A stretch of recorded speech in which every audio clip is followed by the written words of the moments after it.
ফের হুমকির সম্মুখীন ভাইজান। বলিউড সুপারস্টার সলমান খানের জীবনে 14ই এপ্রিল দিনটি যেন বারবার অস্থিরতা ও আতঙ্ক নিয়ে হাজির হয়। ঠিক এক বছর আগে এই দিনেই তার ব্র্যান্ডার গ্যালাক্সি অ্যাপার্টমেন্টের বাইরে চলেছিল গুলি, আর এবার ফের একই দিনে তার জীবনের উপর নতুন করে আশঙ্কার ছায়া নেমে এলো। এইবার হোয়াটসঅ্যাপে এলো সরাসরি হুমকি।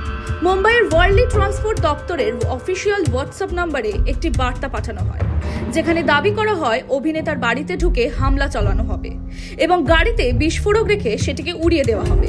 মেসেজ পাঠানোর পাশাপাশি হুমকিদাতা জানিয়েছে সলমানের গাড়ি এবং বাড়ির ওপর নজর রাখা হচ্ছে এবং পরিকল্পনা কার্যকর করার প্রস্তুতিও চলছে।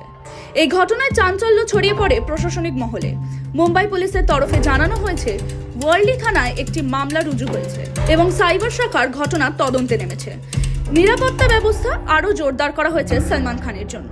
প্রসঙ্গত 2024 সালের গুলি চালনার ঘটনার পর থেকে ভাইজান Y+ ক্যাটাগরির নিরাপত্তা পাচ্ছেন। তবুও প্রতি বছর একই দিনে এমন হুমকি উঠে আসায় আতঙ্ক বাড়ছে। অতীতে এই ঘটনার পেছনের আসল কারণ কি তা খতিয়ে দেখছেন তদন্তকারীরা। প্রতি বছর এই তারিখেই আশঙ্কা বাড়ে সলমান খানের জীবনে। যতই নিরাপত্তা বাড়ানো হোক না কেন, একের পর এক হুমকি, এবং সেটা নির্দিষ্ট একটি তারিখেই কেন্দ্রীভূত হওয়ায় প্রশ্ন উঠছে, এটা কি নিছক কাকতালীয় নাকি পরিকল্পিত, যা মানসিক চাপ সৃষ্টি করার অন্যতম উপায়। বলিউডের আরও আপডেট পেতে চোখ রাখুন টাইমস নাও খবরে।